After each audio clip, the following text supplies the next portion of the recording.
Amen. Hallelujah. ಕೂಡಿ ಬಂದಿರುವಂಥ ನಿಮ್ಮೆಲ್ಲರನ್ನು ಯೇಸು ನಾಮದಲ್ಲಿ, ಕರ್ತನಾಗಿರುವಂಥ ಯೇಸು ಕ್ರಿಸ್ತ ನಾಮದಲ್ಲಿ ಸ್ವಾಗತ ಮಾಡುವಂಥವರಾಗಿದ್ದೀವಿ. ಈ ದಿನದಲ್ಲಿ ನಮ್ಮ ಸಭಾಪಾಲಕರು ಆಲ್ರೆಡಿ ತಿಳಿಸಿದ ಹಾಗೆ ಮಲೇಷ್ಯಾ ಪಟ್ಟಣದಲ್ಲಿ ದೇವರ ಸೇವೆಯನ್ನು ಮಾಡಿ ಈ ರಾತ್ರಿಯಲ್ಲಿ ಬಂದು ತಲುಪುವಂಥವರಾಗಿರ್ತಾರೆ. ಬೆಳಗ್ಗೆ ನಮ್ಮ ಮಧ್ಯದಲ್ಲಿ ಅವರ ಆರಾಧನೆಯಲ್ಲಿ ಭಾಗವಹಿಸುವಂಥವರಾಗಿರ್ತಾರೆ. ಆಮೇಲೆ ನಿದ್ರೆ ಮಾಡೋಲ್ಲ ಶಬ್ದವಾಗಿ ಒಂದು ಹಲ್ಲೆಲೂಯಾ.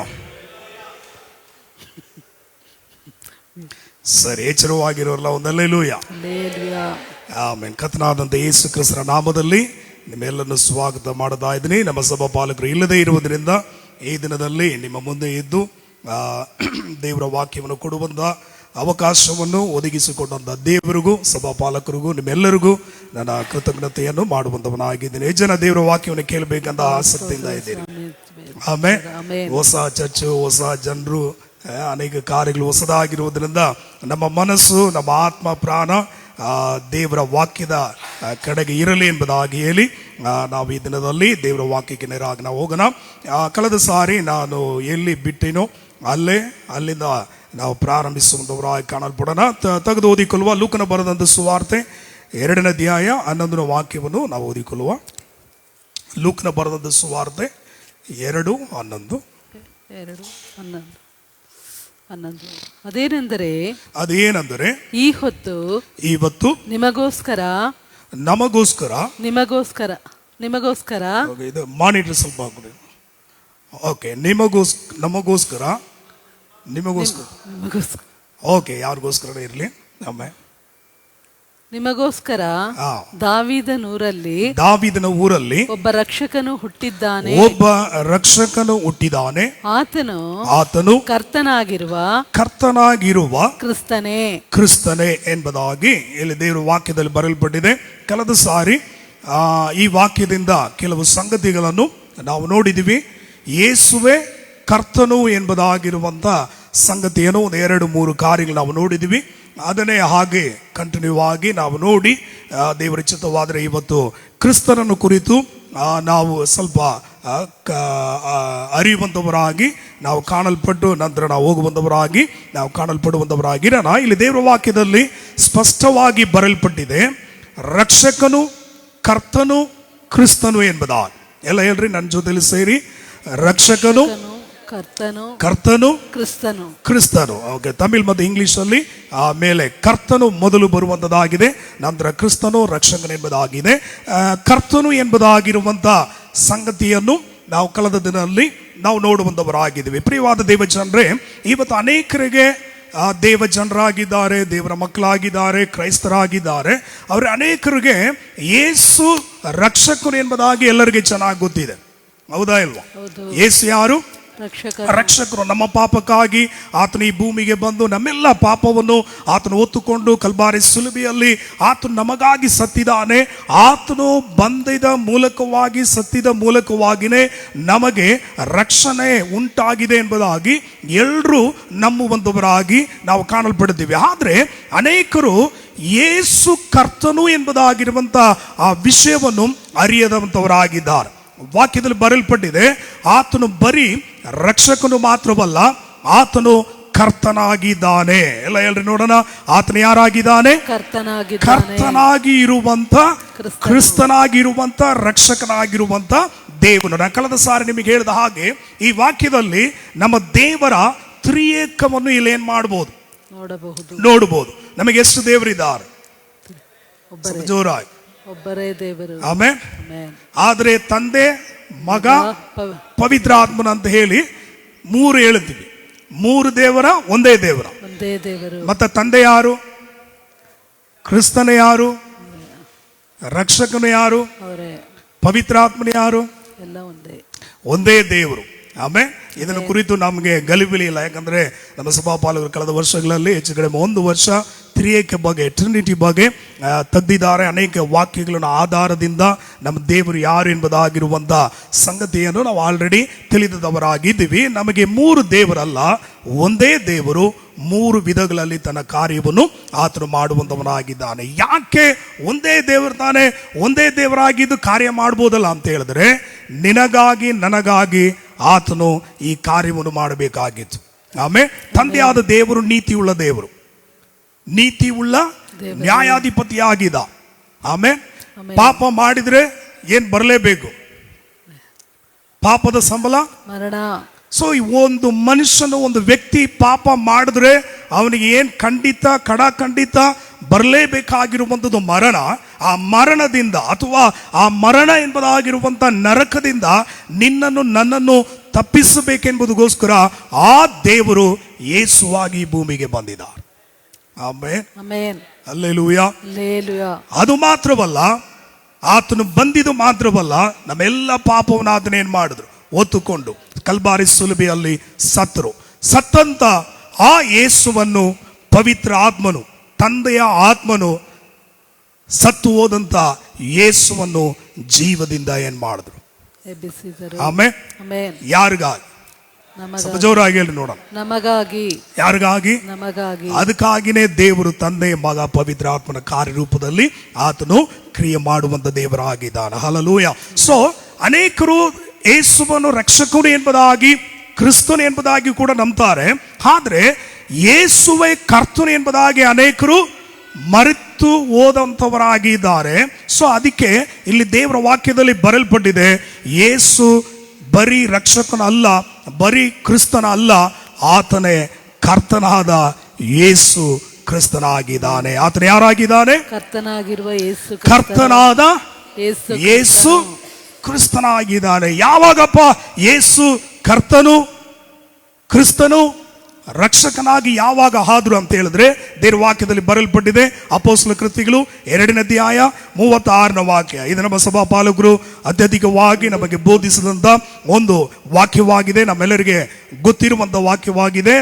ಅಪೊಸ್ತಲ ಕೃತ್ಯಗಳು 2:36. ಆದುದರಿಂದ ನೀವು ಶಿಲುಬೆಗೆ ಹಾಕಿಸಿದ ಈ ಯೇಸುವನ್ನು ದೇವರು ಒಡೆಯನನ್ನಾಗಿಯೂ, ಒಡೆಯನೆಲ್ಲ ನೋಡೋಣ, ಒಡೆಯನ ಅಂದ್ರೆ ಕರ್ತನು. ಆಮೇಲೆ ಸತ್ಯವೇದದಲ್ಲಿ ಅನೇಕ ಕಡೆಗಳಲ್ಲಿ ಕರ್ತನು, ಒಡೆಯನು, ದೇವರು, ಯೆಹೋವನು ಇದೆಲ್ಲ ಬರುವಂಥದ್ದಾಗಿದೆ. ಬಟ್ ಅನೇಕ ಸಂದರ್ಭಗಳಲ್ಲಿ ಈ ಭಾಷಾಂತರ ಮಾಡಿದಂಥವರು ಆ ಜಾಗಕ್ಕೆ ಯಾವ ವಾಕ್ಯಗಳು ಪದಗಳು ಹಾಕ್ಬೇಕಾ ಹಾಗೆ ಹಾಕಿದ್ದಾರೆ. ಕರ್ತನು, ಒಡೆಯನು, ದೇವರು, ಯೆಹೋವನು ಇವುಗಳೆಲ್ಲವೂ ಕರ್ತನಾಗಿರುವಂತ ಯೇಸುವನ್ನೇ ಗುರುತಿಸಿರುವಂತ ಸಂಗತಿ ಆಗಿದೆ. ಆಮೆನ್. ನಂಬ್ತಾ ಇದ್ದೀರಿ? ಆಮೇಲೆ ಇಲ್ಲಿ ದೇವರ ವಾಕ್ಯದಲ್ಲಿ ಬರೆಯಲ್ಪಟ್ಟಿದೆ, ದೇವರು ಯೇಸುವನ್ನು ಏನಂತ? ಒಡೆಯನಾಗಿ, ಕರ್ತನಾಗಿ, ಆಮೇನ್, ಕರ್ತನಾಗಿ, ಕ್ರಿಸ್ತನಾಗಿ ಮಾಡಿದ್ದಾನೆಂಬುದು. ಏನ್ ಮಾಡಿದಾರಂತೆ? ಒಡೆಯನನ್ನಾಗಿಯೂ ಕ್ರಿಸ್ತನಾಗಿಯೂ ಮಾಡಿದ್ದಾನೆ. ಯಾವಾಗ ಯೇಸು ಕರ್ತನು, ರಕ್ಷಕನು, ಕ್ರಿಸ್ತನಾಗಿ ಯಾವಾಗ ಆದ್ರು ಅಂತ ಹೇಳಿದ್ರೆ, ಈ ವಾಕ್ಯದಿಂದ ನಮಗೆ ಆಧಾರ ಇದೆ. ಆತನು ನಮ್ಮ ಪಾಪಗಳಾಗಿ ಬಂದು ನಮ್ಮ ಪಾಪವನ್ನು ಒತ್ತುಕೊಂಡು ಆತನು ಕಲ್ವಾರಿ ಶಿಲುಬೆಯಲ್ಲಿ ಸತ್ತು ಆತನನ್ನು ಎಬ್ಬಿಸಿದ ಮೂಲಕವಾಗಿ ಆತನು ಪುನರುತ್ಥಾನವನ್ನು ಹೊಂದಿದ ನಂತರ ಬರೀ ಯೇಸು ಅಲ್ಲ, ಕರ್ತನಾಗಿರುವಂತ ಯೇಸು ಕ್ರಿಸ್ತನಾಗಿದ್ದಾನೆ. ನಮ್ಮ ಒಂದು ಮಾತ್ರ ಒಂದು ಹಲ್ಲೆಲೂಯಾ. ಆಮೇಲೆ ಸರಿ, ಈ ಕರ್ತನು ಎಂಬುದಾಗಿರುವಂತ ಪದಕ್ಕೆ ಅದೇ ನಾನು ತಿರುಗಿ ಹೇಳ್ತೀನಿ. ಕರ್ತನು, ಒಡೆಯನು, ದೇವರು, ಯೆಹೋವನು ಇವುಗಳೆಲ್ಲ ಬಂದು ಕರ್ತನಾಗಿರುವಂತ ಆ ಕರ್ತನು ಎಂಬುದಾಗಿರುವಂತ ಪದಕ್ಕೆ ಇರುವಂತ ಅರ್ಥವಾಗಿದೆ. ಈ ಕರ್ತನು ಎಂಬುದಾಗಿರುವಂತ ಪದಕ್ಕೆ ಇಂಗ್ಲಿಷಲ್ಲಿ ಲಾರ್ಡ್ ಎಂಬುದಾಗಿ ಹೇಳ್ತಾರೆ. ಆ ಹೀಬ್ರೂ ಭಾಷೆಯಲ್ಲಿ ಯೆಹೋವಾ ಅಥವಾ ಯಾವೆ. ಎಲ್ಲ ಹೇಳ್ರಿ ನೋಡೋಣ. ಯೆಹೋವಾ, ಯಾವೆ ಇದೆಲ್ಲ ಬಂದು ಒಂದೇ ಕಾರ್ಯವನ್ನು, ಒಂದೇ ಅರ್ಥವನ್ನು ಸೂಚನೆ ಮಾಡುವಂತ ಕಾರ್ಯವಾದ. ಯಾಕೆ ಯೆಹೋವಾ, ಯಾವೆ, ಯೆಹೋವನು, ಕರ್ತನು ಯಾಕೆ ಅಂತ ಹೇಳಿ ನಂತರ ನಿಮಗೆ ಅದರ ವಿಷಯದಲ್ಲಿ ನಾನು ಹೇಳಿಕೊಡುವಂತವನಾಗಿದ್ದೀನಿ. ಸೊ ಈ ಕರ್ತನು ಎಂಬುದಾಗಿರುವಂತ ಪದಕ್ಕೆ ನಾವು ಇಂಗ್ಲಿಷ್ ಅಲ್ಲಿ ಲಾರ್ಡ್ ಎಂಬುದಾಗಿ ನಾವು ಉಪಯೋಗ ಮಾಡಿದ್ವಿ. ಹೀಬ್ರೂ ಅಲ್ಲಿ ಯೆಹೋವಾ ಅಥವಾ ಯಾವೆ. ಈ ಯಾವೆ, ಯೆಹೋವಾ ಎಂಬುದಾಗಿರುವಂತ ಪದ ಬೈಬಲ್ ಅಲ್ಲಿ ಹೆಚ್ಚು ಕಡಿಮೆ 6828 ಸಾರಿ ಬಂದಿರುವಂತ ಒಂದು ಪದವಾಗಿದೆ. ಹೆಚ್ಚು ಕಡಿಮೆ 7000 ಸಾರಿ, 7000 ಟೈಮ್ ಯಾವೆ, ಕರ್ತನು ಎಂಬುದಾಗಿರುವಂತ ಪದ ಬೈಬಲ್ ಅಲ್ಲಿ ಏನಾಗಿದೆ? ಬರೆಯಲ್ಪಟ್ಟಿದೆ. ಈ ಕರ್ತನು, ಈ ಯಾವೆ, ಈ ಯೆಹೋವಾ ಯಾರು ಎಂಬುದಾಗಿ ನಾವು ನೋಡುವಾಗ ನಮ್ಮ ಯೇಸುವೆ ಕರ್ತನಾಗಿದ್ದ. ಹಲ್ಲೆಲೂಯ. ಹಲ್ಲೆಲೂಯಾ. ಸಂದೇಹನ ಇಲ್ಲ ಇಲ್ಲ. ಆ ಯಾವೇ ಕರ್ತನು ಇದು ಯಾರಿಗೆ ಸೂಚನೆ ಮಾಡುವಂತ ಪದ? ಯೇಸು ಕ್ರಿಸ್ತನಿಗೆ. ಸ್ವಲ್ಪ ಜೋರಾಗಿ. ಯೇಸು ಕ್ರಿಸ್ತನಿಗೆ. ಅದು ಹೇಗೆ ಎಂಬುದಾಗಿರುವಂತ ಸಂಗತಿಯನ್ನೇ ನಾವು ಇವತ್ತು ಕೆಲವು ಕಾರ್ಯಗಳು ನಾವು ನೋಡಿ ನಾವು ಮುಂದೆ ಹೋಗುವಂತವರಾಗಿ ನಾವು ಕಾಣಲ್ಪಡೋಣ. ನಾವು ಸಾಧಾರಣವಾಗಿ ಯೆಹೋವ, ಯಾವೇ, ಜೆಗೋವಾ, ಕರ್ತನು, ಒಡೆಯನು ಎಂಬುದಾಗಿ ನಾವು ಸರ್ವಸಾಧಾರಣವಾಗಿ ನಾವು ಉಪಯೋಗ ಮಾಡ್ತೀವಿ.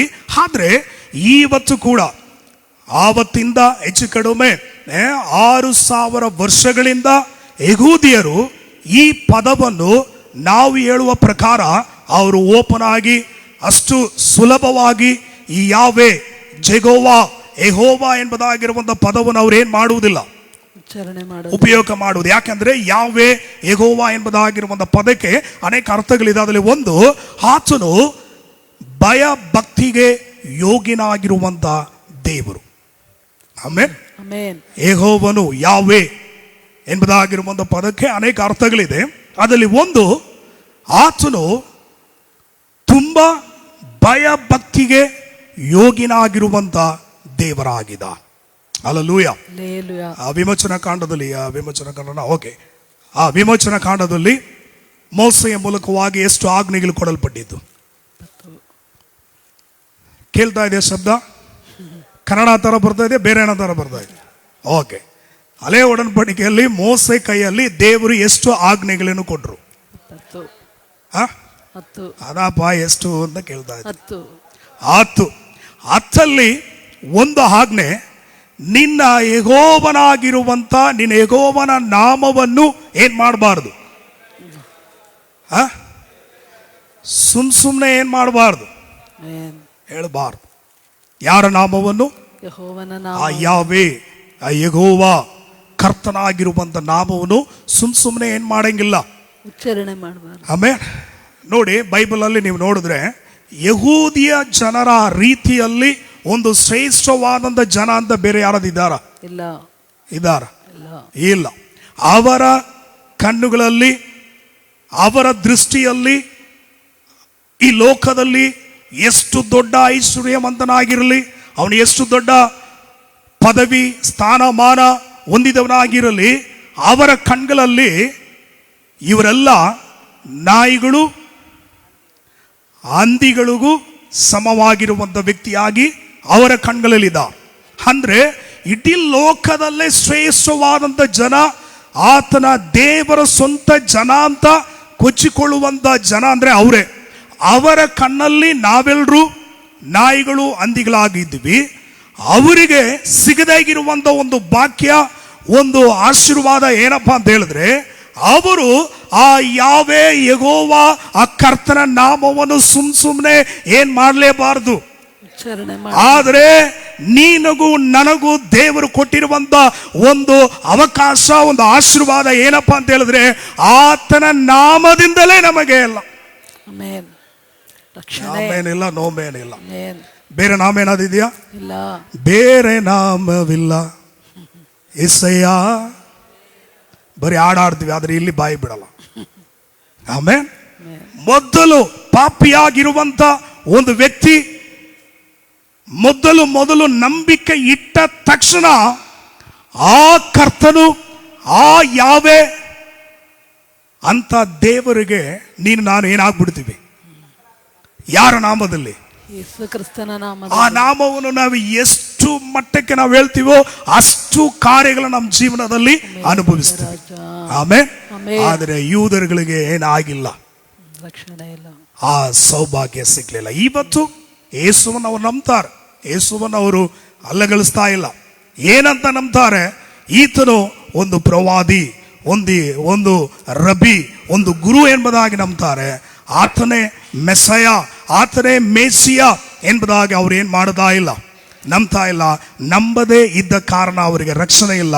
ನಂಬಿದಂತ ನಿನಗೂ ನನಗೂ ಇನ್ನೊಂದು ರೀತಿಯಲ್ಲಿ ಹೇಳ್ಬೇಕಾದ್ರೆ, ನಂಬಿದಂತ ನಾಯಿಗಳಾಗಿ, ಹಂದಿಗಳಾಗಿ ಮೊದಲು ಇದ್ದಂತ ನಿಮಗೂ ನನಗೂ ಆ ರಕ್ಷಣೆ ಆತನ ನಾಮದಲ್ಲಿ ನಮಗೆ ಸಿಕ್ಕಿದೆ. ನಮ್ಮ ಒಂದು ಮಾತ್ರ ಕೈಗಳ ತಟ್ಟಿ ಹಲ್ಲೆಲೂಯಾ, ಆಮೆನ್.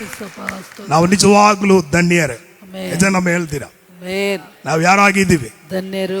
ಕೆಲವು ವೇದ ಪಂಡಿತರುಗಳು ಹೇಳ್ತಿದ್ದಾರೆ, ಅವರು ಏನಾದ್ರು ಬರೀಬೇಕು, ಏನಾದ್ರು ಮಾಡಬೇಕಂದ್ರೆ ಯಾವ ಜಾಗದಲ್ಲಿ ಯೆಹೋವ ಯಾವೆ ಎಂಬುದಾಗಿ ಬರುತ್ತದೋ ಆ ಜಾಗ ಅದನ್ನು ಬರೆಯಕ್ಕೆ ಮುಂಚಿತವಾಗಿ ಅವರು ತಮ್ಮನ್ನು ತಾನೇ ಶುದ್ಧೀಕರಣೆ ಮಾಡಿ ಅಲ್ಲಿವರೆಗೆ ಬರೆದಂತ ಆ ಕಾಲದಲ್ಲೆಲ್ಲ ಈ ನವಿಲು ರೆಕ್ಕೆ ಅದರಲ್ಲಿ ಅವರು ಬರಿತಾ ಇದ್ರು. ಅದು ಅಲೆದನ್ನು ಅವರು ಬಿಸಾಕ್ಬಿಟ್ಟು ಯೆಹೋವ ಯಾವೆ ಎಂಬುದಾಗಿ ಎಲ್ಲೆಲ್ಲ ಬರುತ್ತದೋ ಹೊಸದನ್ನು ತಗೊಂಡು ಬಂದು ಮೊಣಕಾಲು ಹಾಕಿ ಭಯ ಭಕ್ತಿಯಿಂದ ಆ ಹೆಸರನ್ನು ಅವರು ಬರೆದಂತವರಾಗಿ ಸ್ಟಿಲ್ ನಾವು ಇದ್ದಾರೆ. Amen, amen, amen, amen. Hallelujah. So ಅಂಥ ನಾಮ ಅದು ಯಾರ ನಾಮ ಎಂಬುದಾಗಿ ಅವರಿಗೆ ಈ ಗುಟ್ಟು, ಈ ರಹಸ್ಯ ಹೊರಪಡಿಸಲ್ಪಟ್ಟಿಲ್ಲ. ಆದರೆ ಅನ್ಯರಾಗಿರುವಂತ ನಿನಗೂ ನನಗೂ ಆ ರಹಸ್ಯವನ್ನು ದೇವರ ಆತ್ಮನ ಮೂಲಕವಾಗಿ ನಮಗೆ ಹೊರಪಡಿಸಿದಾನೆ. ಆ ಹೊರಪಡಿಸಿದ ಮೂಲಕವಾಗಿ ಆ ಕರ್ತನಾದಂತ ಯೇಸು ಕ್ರಿಸ್ತನ ಮೂಲಕವಾಗಿ ನಮಗೆ ಇವತ್ತು ಎಲ್ಲ ಆಶೀರ್ವಾದಗಳಿಗೆ ನಮ್ಮನ್ನು ಆತನು ಬಾಧ್ಯರಾಗಿ ಮಾಡಿದಾನೆ. ಇವೆಲ್ಲವೂ ಆತನ ನಾಮದಿಂದ ನಮಗೆ ಸಿಕ್ಕಿರುವಂತದ್ದಾಗಿದೆ. ಆಮೆನ್. ಸರಿ, ನಾನು ಸಮಯ ಉಳಿದ್ರಿಂದ ನಾನು ವೇಗವಾಗಿ ಹೋಗ್ತೀನಿ. ಈ ಯಾವೆ ಯೆಹೋವ ಎಂಬುದಾಗಿರುವಂತ ಪದ ಕರ್ತನು ಎಂಬುದಾಗಿರುವಂಥದಕ್ಕೆ ಅರ್ಥವಾಗಿದೆ. ಸೊ ಯಾವ ರೀತಿಯಲ್ಲಿ ನೀವು ಯೇಸುವೆ ಕರ್ತನು ಎಂಬುದಾಗಿ ಹೇಳ್ತೀರಾ ಅಂದ್ರೆ ಅನೇಕ ಆಧಾರಗಳಿದೆ. ಅದರಲ್ಲಿ 1, 2, 3 ನಾವು ನೋಡಿ ಮುಂದೆ ನಾವು ಹೋಗುವಂತವರಾಗಿ ಕಾಣಲ್ಪಡೋಣ. ಈ ಯಾವೆ ಎಂಬುದಾಗಿರುವಂತ ಈ ಪದಕ್ಕೆ ಮೊದಲನೇ ಅರ್ಥ ನಾನು ಮೊದಲೇ ಹೇಳಿದ್ದೀನಿ, ಭಯ ಭಕ್ತಿಗೆ ಆತನ ಯೋಗನೆ. ಎರಡನೇದಾಗಿ ನಾವು ನೋಡುವಾಗ ಆತನೇ ಎಲ್ಲದಕ್ಕೂ ಆಧಾರ, ಆತನೇ ಎಲ್ಲದಕ್ಕೂ ಮೂಲ, ಆತನೇ ಎಲ್ಲದಕ್ಕೂ ಆದಿಯು ಅಂತ್ಯವಾಗಿದ್ದಾನೆ. ಆಮೇಲೆ ಒಂದು ವಾಕ್ಯನ ಓದಿಕೊಳ್ಳೋಣ. ಒಂದು ಪೂರ್ವಕಾಲ ವೃತ್ತಾಂತ 29ನೇ ಅಧ್ಯಾಯ 11ನೇ ವಾಕ್ಯವನ್ನು 12ನೇ ವಾಕ್ಯನ ಓದಿಕೊಳ್ಳೋಣ. ಒಂದು ಪೂರ್ವಕಾಲ ವೃತ್ತಾಂತ 29, 11, 12. ಯೆಹೋವ ಮಹಿಮಾ ಪ್ರಭಾವ ವೈಭವ ಆಮೆನ್ ಪರಾಕ್ರಮ ಪ್ರಭಾವಗಳು ನಿನ್ನವು. ಆಮೆನ್. ಭೂಮ್ಯಾಕಾಶಗಳಲ್ಲಿರುವುದೆಲ್ಲ ನಿನ್ನದೇ. ಯೆಹೋವನೇ ರಾಜ್ಯವು ನಿನ್ನದೇ. ನೀನು ಮಹೋನ್ನತನಾಗಿ ಸರ್ವವನ್ನು ಆಳುವವನಾಗಿರುತ್ತಿ. ಪ್ರಭಾವ ಐಶ್ವರ್ಯಗಳು ನಿನ್ನ ಸನ್ನಿಧಿಯಿಂದ ಬರುತ್ತದೆ. ನೀನೇ ಸರ್ವಾಧಿಕಾರಿ. ಬಲ ಪರಾಕ್ರಮಗಳು ಆಮೆನ್ ನಿನ್ನ ಹಸ್ತದಲ್ಲಿರುತ್ತವೆ. ಎಲ್ಲಾ ದೊಡ್ಡಸ್ತಿಕೆಗೂ ಶಕ್ತಿಗೂ ನೀನೇ ಮೂಲನು. ಎಲ್ಲ ಬಾಯಿ ತೆಗೆದೆಲ್ಲರ ನೀನೇ ಏನಾಗಿದ್ದಿ? ಮೂಲನು.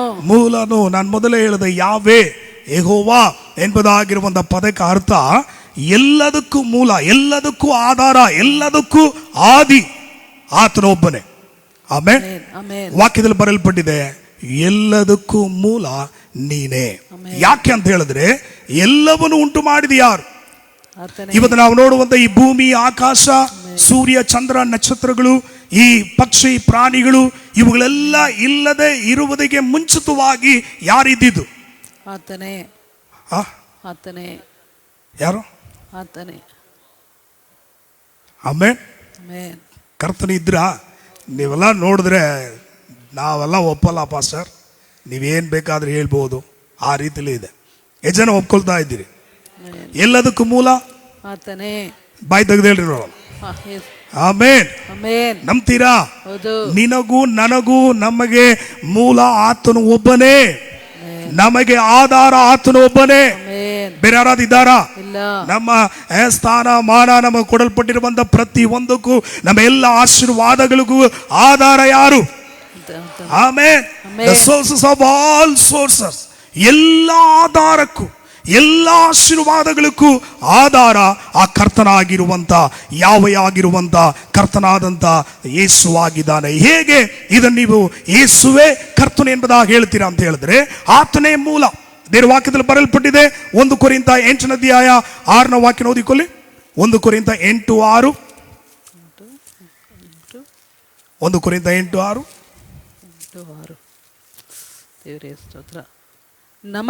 ನಮಗಾದರೂ ಒಬ್ಬನೇ ದೇವರು, ದೇವರಿದ್ದಾನೆ. ಆತನು ತಂದೆ ಎಂಬಾತನೇ. ಆತನು ಸಮಸ್ತಕ್ಕೂ ಮೂಲ ಕಾರಣನು. ಯಾರಾಗಿದ್ದಾನೆ? ಮೂಲ ಕಾರಣ. ಮೂಲ ಅಂತ ಹೇಳಿದ್ರೆ ಆತನ ಎಲ್ಲವನ್ನು ಉಂಟು ಮಾಡಿದ. ಆಮೇಲೆ ಉಂಟಾಗಿರುವಂತದ್ದು ಎಲ್ಲವೂ ಯಾರಿಂದ ಉಂಟಾಯಿತು? ಆತನಿಂದಲೇ. ಸ್ವಲ್ಪ ಜೋರಾಗಿ ಹೇಳ್ರಿ. ಆತನಿಂದಲೇ. ಯಾರಿಂದ? ಓಕೆ, ಆತನೇ ಮೂಲ. ಕೆಳಗಡೆ ಓದಿಕೊಳ್ಳೋಣ. ಕೆಳಗಡೆ ಆತನಿಗಾಗಿ ಉಂಟಾದೆವು. ಆತನಿಗಾಗಿ ನಾವು ಉಂಟಾಗಿದ್ದೀವಿ. ಮತ್ತು ನಮಗೆ ಒಬ್ಬನೇ ಕರ್ತ. ನಮಗೆ ಎಷ್ಟು ಕರ್ತಗಳಿದ್ದಾರೆ? ಒಬ್ಬನೇ ಕರ್ತ. ಎಲ್ಲ ಬಾಯಿ ತೆಗೆದು ನೋಡೋಣ, ಎಷ್ಟು ಕರ್ತಗಳು. ಆತನು ಬರೀ ಕರ್ತನಲ್ಲ, ಕರ್ತಾದಿ ಕರ್ತನಾಗಿದ್ದಾನೆ. ಚಪ್ಪಾಳೆ ಒಡೆದು ರಾಜಾದಿ ರಾಜನು, ಕರ್ತಾದಿ ಕರ್ತನು. Amen, hallelujah. ಬರೀ ಕರ್ತನು ಮಾತ್ರ ಅಲ್ಲ, ಆತನು ಕರ್ತಾದಿ ಕರ್ತನು. ರೆವಲ್ಯೂಷನ್ 22:13 ಬರೆಯಲ್ಪಟ್ಟಿದೆ, ಆತನು ಕರ್ತಾದಿ ಕರ್ತನಾಗಿದ್ದಾನೆ. ಒಬ್ಬನೇ ಕರ್ತನು, ಒಬ್ಬನೇ ಕರ್ತ. ಆತನು ಯೇಸು ಕ್ರಿಸ್ತನೇ. ಕರ್ತನೇ ಯಾರಪ್ಪ? ಯೇಸು ಕ್ರಿಸ್ತನೇ. ಬಾಯ್ ತೆಗಲ್ರಿ, ಹೇಳ್ರಪ್ಪ. ಯೇಸು ಕ್ರಿಸ್ತನೇ. ಯೇಸುವೇ ನನ್ನ ಕರ್ತನು. ಹಲ್ಲೆಲೂಯಾ. ಯಾರು ಕರ್ತನು? ಯಾವ ಯಾರು? ಯೇಸುವೇ ನಮಗೆ ಕರ್ತನಾಗಿದ್ದಾನೆ. ಹಲ್ಲೆಲೂಯಾ. ಸೊ ಯೇಸುವೇ ಕರ್ತನು. ಆತನ ಮುಖಾಂತರ ಸಮಸ್ತವೂ ಉಂಟಾಯಿತು. ಇವತ್ತು ನಾವು ನೋಡುವಂತ ಪ್ರತಿ ಒಂದು ಆಧಾರವು ಎಲ್ಲಿಂದ ಬಂತು? ಕರ್ತನಾಗಿರುವಂತ ಯೇಸು ಕ್ರಿಸ್ತನ ಮೂಲಕವಾಗಿಯೇ ನಮಗೆ ಬಂದಿರುವಂತದ್ದಾಗಿದೆ. ಹಲ್ಲೆಲೂಯಾ. ನಮ್ದಾ ಇದ್ದೀರಿ? ಆಮೇಲೆ ಯಾವೇ ಎಂಬುದಾಗಿರುವಂತ ಪದಕ್ಕೆ ಮೊದಲ ಅರ್ಥ ಆತನೇ ಎಲ್ಲದಕ್ಕೂ ಮೂಲ, ಆತನೇ ಎಲ್ಲದಕ್ಕೂ ಆಧಾರ. ಯಾರು ಆಧಾರ ಎಂಬುದಾಗಿ ವಾಕ್ಯದಿಂದ ನಾವು ನೋಡಿದೀವಿ. ಯೋಹನ 1:1, ಆಮೇಲೆ ಯೋಹನ 8:25, ರೆವಲ್ಯೂಷನ್ 22:13, ಜ್ಞಾನೋಕ್ತಿಗಳು 8:23, ಯೋಹನ 8:25. ಈ ವಾಕ್ಯಗಳೆಲ್ಲವೂ ಆತನೇ ನಮ್ಮ ಕರ್ತನು ಎಂಬುದಾಗಿ, ಆತನಿಂದಲೇ ಎಲ್ಲವೂ ಉಂಟಾಗಿದೆ ಎಂಬುದಾಗಿ ಈ ವಾಕ್ಯಗಳಿಂದ ನಾವು ನೋಡಿದ್ದೀವಿ. ಇದನ್ನು ಕುರಿತು ಕಳೆದ ಸಾರಿ ಕೂಡ ನಾನು ಹೇಳಿದ್ದೀನಿ. ಸೊ ಎರಡನೇದಾಗಿ ಈ ಯಾವೇ ಈತನೇ ಕರ್ತನು ಎಂಬುದಾಗಿರುವಂತಕ್ಕೆ ಏನು ಆಧಾರ ಎಂಬುದಾಗಿ ನಾವು ನೋಡುವಾಗ, ಎರಡನೇದಾಗಿ ನಾವು ನೋಡೋಣ, ತೆಗೆದು ಓದಿಕೊಳ್ಳುವ ವಿಮೋಚನಾ ಕಾಂಡ 3:14 ವಾಕ್ಯ. ವಿಮೋಚನಾ ಕಾಂಡ 3:14. ವಿಮೋಚನಾ ಕಾಂಡ 3:14. ದೇವರು ಅವನಿಗೆ ಇರುವಾತನೇ ಆಗಿದ್ದೇನೆ. ದೇವರು ಅವನಿಗೆ ಇರುವಾತನೇ ಆಗಿದ್ದೇನೆ. ನೀನು ಇಸ್ರಾಯೇಲರಿಗೆ ಇರುವಾತನು ಎಂಬವನು ನನ್ನನ್ನು ನಿಮ್ಮ ಬಳಿಗೆ ಕಳಿಸಿದನು ಎಂಬುದಾಗಿ ಹೇಳ್ಬೇಕೆಂಬುದಾಗಿ ದೇವರು ಅಥವಾ ಆ ಕರ್ತನು ಅಥವಾ ಆ ಯಾವೇ ದೇವರು ಹೇಳ್ತಿದ್ದಾರೆ ಮೋಸೆಗೆ, ಇರುವಾತನೇ ಆಗಿದ್ದೇನೆ. ಇರುವಾತನು ಇದ್ದಾತನು. ಆಮೇಲೆ ಮೋಸೆ ಬಂದು ಕೇಳ್ತಿದ್ದಾನೆ, ದೇವರೇ, ನಾನು ಇಸ್ರಾಯೇಲ್ ಜನರ ಹತ್ರ ಹೋದ್ರೆ ನೀನ್ ಯಾರಪ್ಪ? ನೀನ್ ಯಾರು? ನೀನ್ ಯಾಕೆ ಬಂದು ನಮ್ಮನ್ನು ಬಿಡುಗಡೆ ಮಾಡಬೇಕು? ನಿಮ್ಮನ್ನು ಯಾರು ಕಳಿಸಿದು? ಯಾವ ದೇವರನ್ನ ಕಳಿಸಿದ್ರು ಅಂತ ಅವರು ನನ್ನ ನೋಡಿ ಕೇಳಿದ್ರೆ ನಾನು ಏನು ಹೇಳ್ಬೇಕಂತ ಇರುವಾಗ ದೇವರು ಹೇಳ್ತಿದ್ದಾನೆ ವಿಮೋಚನಾ ಕಾಂಡ 3:14 ಇರುವಾತನೇ ಆಗಿದ್ದೇನೆ, ನಿನ್ನನ್ನು ಏನ್ ಮಾಡಿದ್ದೀನಿ? ಕಳಿಸಿದ್ದೇನೆ ಎಂಬುದಾಗಿ. ಓಕೆ, ತಮಿಳ್ ಮತ್ತು ಇಂಗ್ಲಿಷ್ ಅಲ್ಲಿ, ಕನ್ನಡದಲ್ಲಿ ಕೂಡ ಹೀಗೆ ಇದೆ, ಇರುವಾತನೇ, ಇರುக்கிறವರಾಗವೇ ಇರುக்கிறೇನ್, ಇರುವಾತನಾಗಿಯೇ ಇದ್ದೇನೆ ಎಂಬುದಾಗಿ ನೀನು ಹೋಗಿ ಹೇಳಿ ಎಂಬುದಾಗಿ ತಮಿಳ್ ಕನ್ನಡದಲ್ಲಿ ಹೀಗಿದೆ. ಬಟ್ ಈಬ್ರೂ ಅಲ್ಲಿ ನಾವು ನೋಡುವಾಗ ಈ ಪದಕ್ಕೆ ಇರುವಾತನೇ ಎಂಬುದಾಗಿರುವಂತ ಕಾರ್ಯಕ್ಕೆ ಅಲ್ಲಿ ಒಂದು ಪದ ಬರೆಯಲ್ಪಟ್ಟಿದೆ, ಹಯ. ಹಯ, ಆಯ ಅಲ್ಲ, ಅಯ್ಯನೂ ಅಲ್ಲ, ಹಯ. ಹಯ ಅಂತ ಹೇಳಿದ್ರೆ ಏನ್ ಅರ್ಥ ಅಂದ್ರೆ ನಾನಾಗಿನೇ ಇದ್ದೇನೆ. ಹಲ್ಲೆಲೂಯಾ. ತಮಿಳಲ್ಲಿ ಕನ್ನಡದಲ್ಲಿ ಹೀಗೆ ಇದೆ, ಇರುವಾತನೇ ಇದ್ದಾತನೇ, ನಾನು ನಿನ್ನನ್ನು ಏನ್ ಮಾಡಿದ್ದೀನಿ? ಕಳುಹಿಸ್ತೀನಿ ಎಂಬುದಾಗಿ ದೇವರು ಹೇಳುವಂತ ಪದಕ್ಕೆ ಇಬ್ರು ಅಲ್ಲಿ ಹಯ. ಹಯ ಅಂತ ಹೇಳಿದ್ರೆ ನಾನಾಗಿಯೇ ಇದ್ದೇನೆ ಅಂತ ಹೋಗಿ ನೀನೇನ್ ಮಾಡು. ಆಮೇಲೆ ಯಾವೇ ಮೊದಲನೇ ಅರ್ಥ, ಎಲ್ಲದಕ್ಕೂ ಮೂಲ, ಎಲ್ಲದಕ್ಕೂ ಆಧಾರ ಆತನೇ. ಯಾರು? ಆ ಕರ್ತನ ಅಂತ ಹೇಳಿದ್ರೆ ನಮ್ಮ ಯೇಸು ಎಂಬುದಾಗಿ ನಾವು ನೋಡಿದ್ದೀವಿ. ಎರಡನೇದಾಗಿ ಇಲ್ಲಿ ವಿಮೋಚನಾ ಕಾಂಡದಲ್ಲಿ ದೇವರು ಹೇಳ್ತಿದ್ದಾರೆ, ಮೋಸ ಕೇಳ್ತಿದ್ದಾನೆ, ನೀನು ಯಾರು? ನಿನ್ನನ್ನು ಯಾರಪ್ಪ ಕಳಿಸಿದು ಅಂತ ಕೇಳುವಾಗ ನಾನು ಹೋಗಿ ಏನು ಹೇಳಲಿ ಅಂತ ಇರುವಾಗ ದೇವರು ಹೇಳ್ತಿದ್ದಾನೆ, ಆ ಯಾವೇ ಹೇಳ್ತಿದ್ದಾರೆ, ನಾನು ನಾನಾಗಿಯೇ ಇದ್ದೇನೆ. ಇಂಗ್ಲಿಷಲ್ಲಿ ಚೆನ್ನಾಗಿದೆ, I am who I am. ನಾನು ನಾನಾಗಿಯೇ ಇದ್ದೇನೆ. ನಮ್ಮ ಸಭಾಪಾಲಕರು ಅನೇಕ ಬೈಬಲ್ ಸ್ಟಡಿಗಳು ತೆಗೆದಿದ್ದಾರೆ. ಐ ಆಮ್, ನಾನು ಎಂಬುದಾಗಿರುವ ಪದಕ್ಕೆ ಯಾರು ಯೋಗ್ಯನು? ಆತನೇ. ಜೋರಾಗಿ, ನಾವು ಯಾರು ಯೋಗ್ಯರು? ಆಮೆನ್. ಮನುಷ್ಯನಾಗಿರುವಂತ ನಾವ್ಯಾರು? ನಾನು, ನಂದು, ನನ್ನಿಂದ ಈ ಪದ ನಮಗೆ ಯೋಗ್ಯ, ನಮಗೆ ಅದು ಏನಾಗುವುದಿಲ್ಲ, ಆಪ್ಟ್ ಆಗುವುದಿಲ್ಲ. ಆದರೆ ಇವತ್ತು ಅನೇಕರು ನಾನು, ನಂದು, ನಾನಿಲ್ಲ ಅಂದರೆ, ನೀನಿಲ್ಲ ಅಂದರೆ ಕತ್ತೆಯನ್ನು ಉಪಯೋಗ ಮಾಡೋಕ್ಕೆ ದೇವರು ಯಾರಾಗಿದ್ದಾನೆ? ಹಲ್ಲೆಲೂಯ. ನಾವೆಲ್ಲ ಏನೋ ದೊಡ್ಡ ಇಂಜಿನಿಯರ್, ಡಾಕ್ಟರ್ಗಳ ಒಂದು ರೀತಿಯಲ್ಲಿ ಕತ್ತೆಗೆ ಕೊಡಬೇಕಾಗಿರುವಂಥ ಮರ್ಯಾದೆ ಗೌರವ ಕೂಡ ನಮಗೇನಾಗಿಲ್ಲ. ಆಮೇಲೆ ನೀವೆಲ್ಲ ಪರವಾಗಿಲ್ಲ ಬಿಡಿ, ನಾನು ಅದಕ್ಕಿಂತ ಕೆಳ ಮಟ್ಟದಲ್ಲಿ ಇದ್ದೆ. ಆಮೇಲೆ ನೆನೆ ದಿನದಲ್ಲಿ ಊಟಿಯಿಂದ ನಮ್ಮ ICR vice president pastor Rajan sawmill ಅವರು ಫೋನ್ ಮಾಡ್ಕೊಂಡು ಬಂದಿದ್ರು.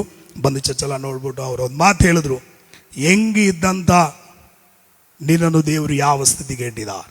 ಆಮೇಲೆ ನಾನು ಹೇಳಿದೆ, ಇದು ಯಾವ ಯೋಗ್ಯತೆ ನನಗೆ ಇಲ್ಲವೇ, ಇಲ್ಲಿ ನಿಂತು ಮಾತಾಡೋಕ್ಕೂ ಯಾವ ಯೋಗ್ಯತೆನೇ ಇಲ್ಲ. ನಾನು ಅನೇಕ ಸಮಯಗಳಲ್ಲಿ ಯಾರು ಗೊತ್ತಿಲ್ಲ, ದೇವರು ಮಾತ್ರ ಗೊತ್ತು. ನಂದು ಇದು ಬರುವಾಗ ಹೆಂಗಾದರೂ ಮಾಡಿ ಸ್ಟೈನ್ ಅವರನ್ನು ಇಲ್ಲಾಂದರೆ ಸಾಮಿಲ್ ಪಾಸ್ಟರ್ ಅವರನ್ನು ಏನು ಮಾಡಿಬಿಡ್ತೀನಿ. ಹಲ್ಲೆಲೂಯಾ. ಅದು ಎಲ್ಲಿ ಕೂಡ ಪ್ರಸಂಗ ಮಾಡ್ಬೋದು, ಅದು ನಿಮ್ಮ ಮುಂದೆ ಪ್ರಸಂಗ ಮಾಡಬೇಕಂದ್ರೆ ಸ್ವಲ್ಪ ಹಲ್ಲೆಲೂಯಾ. ನಮಗೆ ಯಾವ ಯೋಗ್ಯತೆ ಇಲ್ಲವೇ ಇಲ್ಲ. ನಾನು ಎಂಬುದಾಗಿರುವಂಥ ಪದಕ್ಕೆ ನಾವ್ಯಾರು ಯೋಗ್ಯರು? ಯಾರು ಯೋಗ್ಯರಾಗಿದ್ದಾರೆ? ನಮ್ಮ ಕರ್ತನಾದಂಥ ಯೇಸು ಕ್ರಿಸ್ತನು ಮಾತ್ರವೇ. ಕೈಗಳ ತಟ್ಟಿ ಹಲ್ಲೆಲೂಯಾ. ಆಮೆನ್. ಎರಡನೇದಾಗಿ ಯಾವೇ, ಯೆಹೋವಾ ಎಂಬುದಾಗಿರುವಂಥ ಪದಕ್ಕೆ ಅರ್ಥ ನಾನು ನಾನಾಗಿಯೇ ಇದ್ದೇನೆ. ಹಲ್ಲೆಲೂಯಾ. ಸೊ ನೀವು ಇದೇ ಪದವನ್ನು, ಇದು ಹೇಗೆ ಪಾಸ್ಟರ್ ನೀವು ಈ ಪದ, ಈ ದೇವರು, ಈ ಯಾವೇ ಯೇಸು ಎಂಬುದಾಗಿ ಹೆಂಗ್ ಹೇಳ್ತಿದ್ದೀರಾ, ಆತನೇ ಕರ್ತನು ಅಂತ ಹೆಂಗ್ ಹೇಳ್ತಿದ್ದಾರ ಅಂತ ಹೇಳಿದ್ರೆ, ನಾವು ತೆಗೆದು ಓದಿಕೊಳ್ಳೋಣ. ಯೋಗನ ಬರೆದಂಥ ಸುವಾರ್ತೆಯಲ್ಲಿ ಓದಿಕೊಳ್ಳೋಣ. ಯೋಗನ 6:48. ಯೋಗನ 6:48.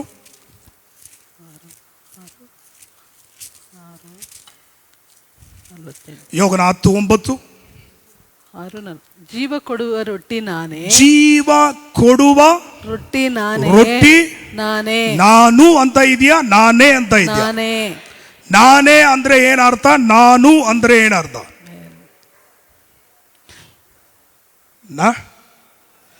ನಾನೇ ಅಂದ್ರೆ ನನ್ನನ್ನು ಬಿಟ್ರೆ ಯಾರು ಇಲ್ಲ.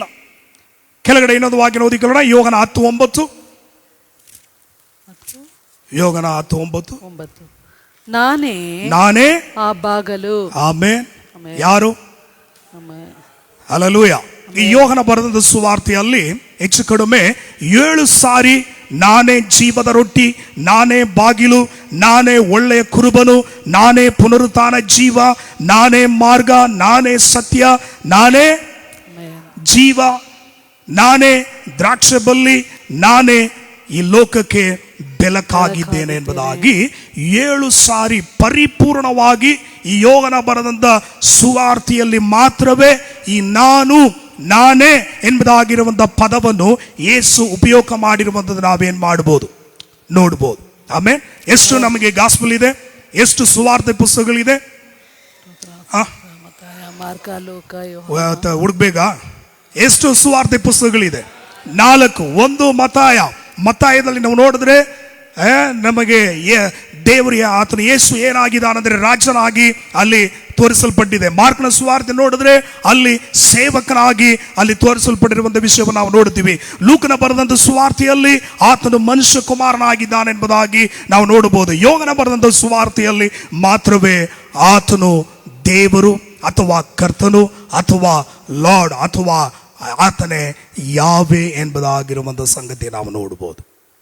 ಆಮೇಲೆ ಈ ಪುಸ್ತಕದಲ್ಲಿ ಮಾತ್ರವೇ ನಾನು ನಾನು ನಾನು ಐ ಆಮ್ ಎಂಬುದಾಗಿರುವಂಥ ಪದ 7 ಸಾರಿ ಪರಿಪೂರ್ಣವಾಗಿ ಬಂದಿರುವಂಥದ್ದು ನಾವು ನೋಡಕ್ಕೆ ಸಾಧ್ಯ.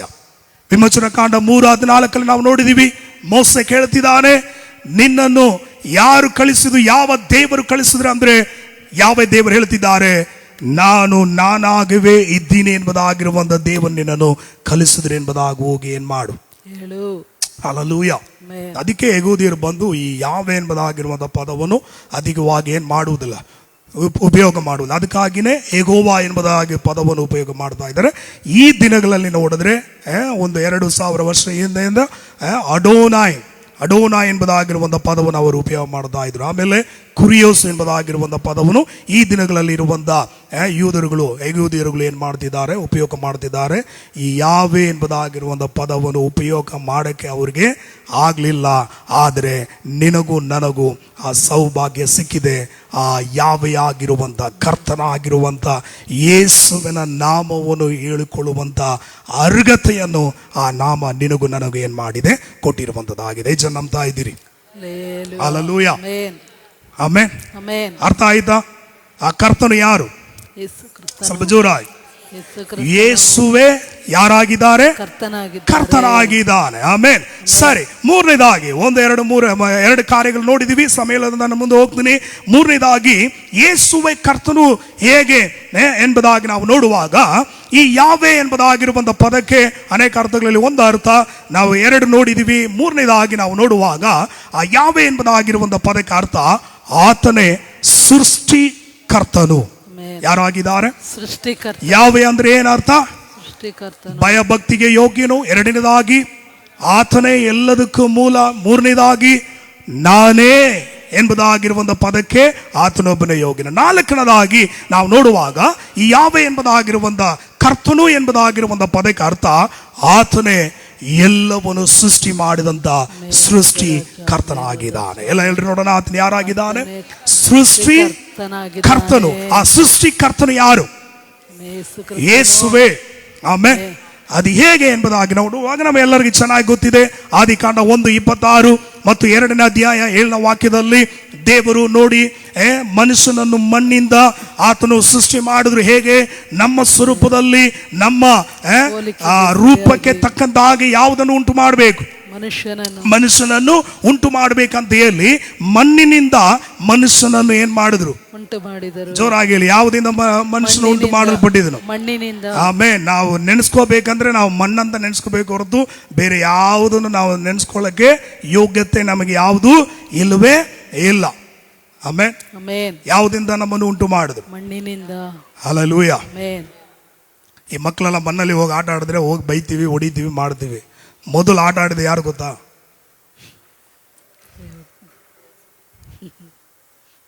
ಎಲ್ಲ ತುಂಬಾ ಸೀರಿಯಸ್ ಆಗಿ ನೋಡ್ತಾ ಇದ್ದೀರಲ್ಲ. ಮಕ್ಕಳು, ನಿಮ್ಮ ಮಕ್ಕಳಿದಾರಲ್ಲ, ಮಣ್ಣಲ್ಲಿ ಆಟ ಆಡಿದ್ರೆ ಏನ್ ಮಾಡ್ತೀರಾ ಅಂದೆ. ಸರಿ ಬಿಡ್ಬಿಡಿ, ನಿಮ್ಮನ್ನು ಕೇಳ್ತೀನಿ. ಹೋಗಿ ಏನ್ ಮಾಡ್ತೀವಲ್ಲ, ರಪ ರಪ ರಪ ರಪ ಅಂತ ಹೊಡೆದು ಮಣ್ಣಲ್ಲಿ ಆಟ ಆಡ್ತೀಯಾ ಅಂತ ಹೇಳಿ. ಒಂದ್ಸಾರಿ ಹಂಗೆ ಮಾಡುವಾಗ ಪಾಸ್ ಹೇಳಿದ್ರೆ ಹೊಡಿಬಾರ್ದು, ಮಕ್ಕಳು ಮಣ್ಣಲ್ಲೇ ಏನು ಮಾಡಬೇಕು, ಆವಾಗಲೇ ಅವ್ರಿಗೆ ಆ ಇಮ್ಯುನಿಟಿ ಪವರ್ ಎಲ್ಲ ಇರ್ತದೆ ಅಂತ ಪಾಸ್ ಹೇಳಿದ ಮೇಲೆ ನಮಗೆ ಗೊತ್ತಾಯಿತು. ಇವಾಗ ಇಲ್ಲಿ ನೋಡಿದ್ರೆ ನಮ್ಮ ಮಕ್ಕಳೆಲ್ಲ ನಾವಲ್ಲ, ಮೊದಲು ಆಟ ಆಡಿದ ಯಾರು? ಕರ್ತನಾಗಿರುವಂತ. ಯಾವುದಿಂದ ಉಂಟು ಮಾಡಿದ್ರು?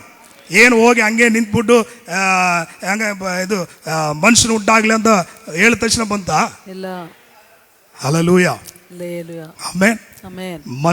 ಮಣ್ಣಿನಿಂದ ಮನುಷ್ಯನನ್ನು ಉಂಟು ಮಾಡಿದಂತ ಸೃಷ್ಟಿಕರ್ತನು ನಮ್ಮ ಯೇಸುವಾಗಿದ್ದಾನೆ. ಹೇಗೆ ಪಾಸ್ ಹೇಳ್ತಿದ್ದೀರಿ ಅಂತ ಹೇಳಿದ್ರೆ ನಾವು ತೆಗೆದು ಓದಿಕೊಳ್ಳೋಣ. ಯೋಗನ ಬರೆದ ಸುವಾರ್ತೆ 9ನೇ ಅಧ್ಯಾಯ 6ನೇ ವಾಕ್ಯನ ಓದಿಕೊಳ್ಳೋಣ. ಯೋಗನ 9:6. ಇದನ್ನು ಹೇಳಿ ನೆಲದ ಮೇಲೆ ಉಗುಳಿ ಆ ಉಗುಳಿನಿಂದ ಕೆಸರು ಮಾಡಿ ಆ ಕೆಸರನ್ನು ಅವನ ಕಣ್ಣುಗಳಿಗೆ ಹಚ್ಚಿ ನೀನು ಸಿಲೋವ ಕೊಳಕ್ಕೆ ಹೋಗಿ ತೊಳಕೋ ಅಂದನು. ಸಿಲೋವ ಎಂಬ ಮಾತಿಗೆ ಕಳುಹಿಸಲ್ಪಟ್ಟವನು ಎಂದರ್ಥ. ಓಕೆ, ನಾವು ಕಳೆದ ಸಾರಿ ನೋಡಿದೀವಿ. ಇಲ್ಲಿ ಯೇಸು ಏಂಜಲ್ನ ಹಾಕಿ ಅದರಿಂದ ಮಣ್ಣಲ್ಲಿ ಅದನ್ನು ಮಾಡಿ ಆ ಕುರುಡನಿಗೆ ಕಣ್ಣಲ್ಲಿ ಏನ್ ಮಾಡಿದ್ರು? ಇಟ್ಟಿದ್ರು. ಹೇಗೆ ವೇದ ಪಂಡಿತರು ಹೇಳ್ತಿದ್ದಾರೆ, ಅವನ ಕಣ್ಣಲ್ಲಿ ಕಣ್ಣು ಭಾಗ ಇತ್ತು, ಆ ಕಣ್ಣು ಒಳಗಡೆ ಇರುವಂತಹ ಕಣ್ಣುಗುಡ್ಡೆ ಕಪ್ಪು, ಏನ್ ಹೇಳ್ತೀರಾ ಕನ್ನಡದಲ್ಲಿ? ಕಣ್ಣುಗುಡ್ಡೆ ಅದು ಇಲ್ಲ ಅಂತ. ಸೊ ಮಣ್ಣಿನಿಂದ ಮನುಷ್ಯನನ್ನು ಉಂಟು ಮಾಡಿದಂತ ನನ್ನ ಸೃಷ್ಟಿಕರ್ತನಿಗೆ ಮಣ್ಣು ತೆಗೆದು ಕಣ್ಣಾಗಿ ಮಾಡ್ಬಿಟ್ಟು, ಮಣ್ಣು ಕಣ್ಣು ಯಾರು ಮಾಡಿದ್ದು? ದೇವರು. ಯೇಸು ಕ್ರಿಸ್ತನು. ಅದು ಹೆಂಗೆ ಹೇಳ್ತಿದ್ರ? ಅಲ್ಲಿ ಮಾಡಿದನು, ಇಲ್ಲಿ ಅಲ್ಲಿ ದೊಡ್ಡದಾಗಿ ಮಾಡಿದ್ರು, ಇಲ್ಲಿ ಅಲ್ಲಿ ಇಡೀ ಬಾಡಿನೇ ಸೃಷ್ಟಿ ಮಾಡಿದ್ರು, ಇಲ್ಲಿ ಬರೀ ಕಣ್ಣು ಮಾತ್ರ, ಕಣ್ಣು ಗುಡ್ಡೆ ಮಾತ್ರ. ಹಲ್ಲೆಲೂಯಾ. ಡೌಟ್ ಇದೆಯಾ? ಯಾರು ಕರ್ತನು? ಯೇಸು ಕ್ರಿಸ್ತನು. ಜೋರಾಗಿ ಹೇಳಿ. ಯೇಸು ಕ್ರಿಸ್ತನು. ಯೇಸು ಕ್ರಿಸ್ತನು. ಮನುಷ್ಯನನ್ನು ಯಾರು ಉಂಟು ಮಾಡಿದ್ರು? ತಮ್ಮ ಸ್ವರೂಪದಲ್ಲಿ, ನಮ್ಮ ಸ್ವರೂಪದಲ್ಲಿ. ನಮ್ಮ ಅಂತ ಹೇಳಿದ್ರೆ ಪ್ಲೂರಲ್ ಇದೆ. ಸೊ ಬಹುವಚನದಲ್ಲಿ ತಂದೆ, ಮಗ, ಪವಿತ್ರ ಆತ್ಮನು, ಅದ್ರಲ್ಲಿ ಯಾರಿದ್ದಾರೆ? ಯೇಸು ಇದ್ದಾರೆ. ಅಲ್ಲಿ ಮಾಡಿದನು 6000 ವರ್ಷ ಹಿಂದೆ ಮಾಡಿದನು. ಇಲ್ಲಿ ಆತನು ಕಣ್ಣಿಲ್ಲದೆ ಇರುವಂತ ಆ ಕುರುಡನಿಗೆ ಮಣ್ಣನ್ನು ತೆಗೆದು ಅದರಲ್ಲಿ ಎಂಜಿನ್ ಹಾಕಿ ಏನ್ ಮಾಡಿದ್ರು? ಹಲ್ಲೆಲೂಯಾ. ಆಮೆನ್. ಯಜ ನಂಬ್ತಾ ಇದ್ದೀರಿ? ಆತನು ಯಾರಾಗಿದ್ದಾನೆ? ಸೃಷ್ಟಿಕರ್ತನಾಗಿ ಇದ್ದಾನೆ. ಯಾವೇ ಎಂಬುದಾಗಿರುವಂತಹ ಪದಕ್ಕೆ 4ನೇದಾಗಿರುವಂತಹ ಅರ್ಥ ಸೃಷ್ಟಿಕರ್ತನು. ಇಲ್ಲದನ್ನು ಉಂಟು ಮಾಡಕ್ಕೆ ಆತನು ಯಾರಾಗಿದ್ದಾನೆ? ಕಣ್ಣಿಲ್ಲ, ಕಣ್ಣನ್ನು ಮಾತ್ರ ಅಲ್ಲ, ನಿನ್ನ ಜೀವನದಲ್ಲಿ ಯಾವುದಿಲ್ಲವೋ ಅವುಗಳನ್ನು ಉಂಟು ಮಾಡಕ್ಕೆ ನನ್ನ ಸೃಷ್ಟಿಕರ್ತನಾಗಿರುವಂತ ಯೇಸುವಿಗೆ ಎಲ್ಲವೂ ಸಾಧ್ಯ. ಜೋರಾಗಿ ಹೇಳ್ರಿ. ನಂಬ್ತೀರಾ? ಯೇಸು ನಾಮದಲ್ಲಿ 26ನೇ ಇಸುವಿಯಲ್ಲಿ ನಿನ್ನ ಜೀವನದಲ್ಲಿ ಯಾವುದೆಲ್ಲ ಇಲ್ಲದೆ ಇದೆಯೋ ಅವುಗಳನ್ನು ಉಂಟು ಮಾಡಕ್ಕೆ ನನ್ನ ಕರ್ತನಾದಂತ ಯೇಸು ಕ್ರಿಸ್ತನಿಗೆ ಸಾಧ್ಯ. ಯಾರು ನಂಬಬೇಕು? ನಾವೆಲ್ಲಿ ಇಲ್ಲಿ ನಂಬ್ತೀವಿ ಸ್ತೋತ್ರ, ಅಲ್ಲಿ ಹೋದ್ರೆ ಇಲ್ಲ. ನೀವೆಲ್ಲ ತುಂಬಾ ಒಳ್ಳೆಯವರು. ನೀವು ಏನ್ ನಂಬ್ತೀರೋ ಅದರ ಮಹಿಮೆಯನ್ನು ನೀವು ಕಂಡೇ. ಹಲ್ಲೆಲೂಯಾ. ಯಾರು ನಂಬಬೇಕು? ನಾನು ಕಳೆದ ಸಾರಿನ ಹೇಳಿದೆ, ಆ ಕುರುಡ ಏನಪ್ಪ ಮಾಡ್ತಾ ಇದ್ದೀರಿ ಯೇಸುವೆ?